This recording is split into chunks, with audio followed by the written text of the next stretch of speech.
Buenas tardes, en este día jueves 9 de noviembre del año 2023 les saluda Néstor Hernández en Noticiero Hechos, transmitiendo a través de las redes sociales para darles un avance acerca de lo que le espera en las próximas emisiones también y en información de última hora.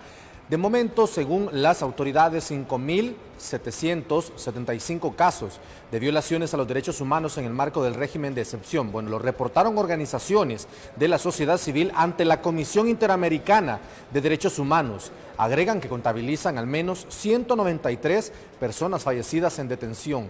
Además, señalaron casos de desapariciones forzadas desde la implementación del régimen de excepción.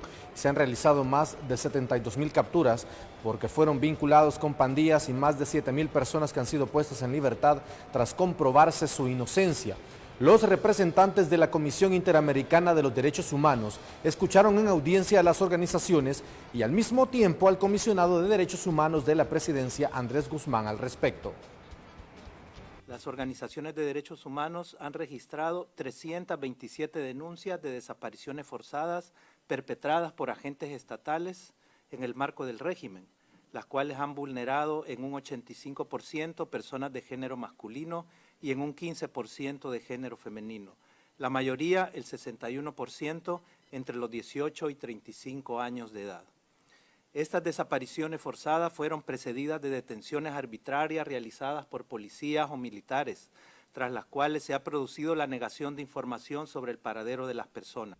Se ha alegado la existencia de desapariciones forzadas durante el régimen de excepción. Esto es totalmente falso. En este punto quiero precisar que la legislación salvadoreña hace una clara distinción de tipos penales asociados a la desaparición de personas. Quiero dejar claro, por ejemplo, que en el 2023 la Fiscalía General de la República no ha recibido una sola denuncia sobre este tipo de delitos. Solo el Estado y sus instituciones tienen los datos reales sobre el tipo de delitos y acciones. Lo que no es oficial no tiene ninguna credibilidad ni sustento. No reconocemos las cifras ni los datos suministrados por no tener una fuente oficial. Vamos con más información. El cabecilla de la Mara Salvatrucha, Elmer Canales Rivera, alias Croc, fue recapturado en México. En marzo pasado trascendió que el cabecilla había sido localizado en la colonia Santa Úrsula, en la Ciudad de México. Canales tenía una condena de 40 años de prisión, ordenada en 2020 por 2 homicidios, y también debía 1 año de cárcel por tráfico de objetos prohibidos en cárceles.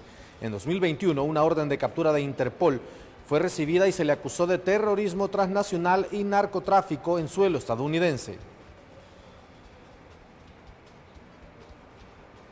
En horas de la mañana de este jueves se reportó un incendio que consumió parte de una empresa que se dedica al reciclaje de textiles en la calle Antigua El Matasano, municipio de Soyapango, en horas de la madrugada específicamente, y se consumieron las llamas, fueron al menos 30 elementos del cuerpo de bomberos quienes utilizaron 3 motobombas para evitar que las llamas consumieran las diferentes viviendas en los alrededores, y de esta forma trabajaron e investigaron, pero todavía no se conoce cuál fue la causa del mismo.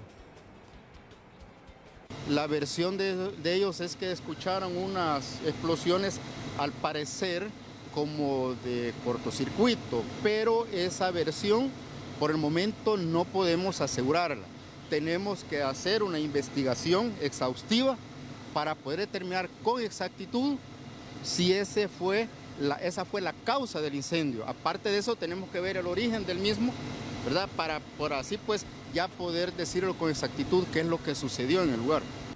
Miembros de 2 sindicatos del Instituto Salvadoreño del Seguro Social, específicamente STIS y Simetriz, aseguran preocupación ante información que circula de una posible fusión del Instituto Salvadoreño del Seguro Social y el Ministerio de Salud, sobre todo por tema de las reservas técnicas y los fondos de protección, y piden a las autoridades que se pronuncien para aclarar la situación. Y tenemos más de 25.000 trabajadores en el Seguro Social preguntando, más de 2 millones de cotizantes en el Seguro Social preguntando, vemos más de 35.000 trabajadores del Ministerio de Salud Pública preguntando si eso es cierto. Montón de millones de derechohabientes en el MinSal que se están preguntando también y nadie ha salido a desmentir. Es necesario que las autoridades den un pronunciamiento. Miren, lo que está en juego en las reservas técnicas anda más o menos por los 850 millones de dólares, son las reservas técnicas. Si le juntamos también lo que decía mi compañero Ortiz, que es el fondo de protección, anda por los más o menos 150 millones de dólares. Redondito, redondito, estamos hablando de 1.000 millones de dólares. Las proyecciones de la Cámara Salvadoreña de Comercio e Industria, la Cámara-SAL, indican que el próximo año el 40% de las empresas que se dedican a la exportación e importación ya habrían implementado una nueva modalidad que involucra más tecnología como chips de rastreos, pasaportes digitales de mercaderías y blockchain. En el país operan al menos 600 agencias de carga, más de 15 compañías navieras y un aproximado de 5.000 transportistas terrestres. Para que estos se adapten a las nuevas modalidades tecnológicas requeridas en la industria internacional, deben pasar un proceso que inicia con el conocimiento y la capacitación. Y veíamos que el tener chips, el tener los RFID, el generar los códigos QR, que es parte de estos avances tecnológicos para la logística, son costos muy bajos y que al final el activo principal que nos da es la información. Y tú sabes que el activo que es la información nos ayuda a tomar decisiones mucho más rápido. Entonces, precisamente la implementación de la logística 4.0 y estos avances no tiene un gran impacto en costos, sobre todo tiene una gran ventaja en toda la información que nos provee.